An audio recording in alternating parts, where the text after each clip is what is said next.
How to sign up for Bank of America online banking. Hey everyone, and welcome back. If you want to get signed up for your Bank of America account, here is a quick tutorial. First of all, open any of your browser and open bankofamerica.com and then tap on the login button which is present on the top right corner. Hereby, if you already have an account, you can give in your credentials. If not, tap on the enroll button. This will now take you to another page from where you have to give in your credentials.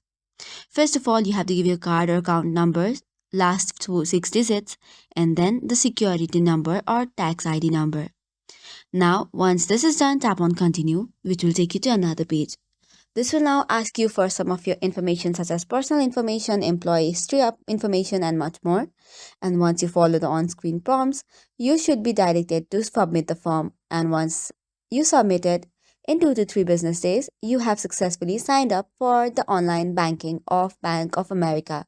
So this is all for today's video. For more such contents, do not forget to hit the like and subscribe button. Thank you and keep watching.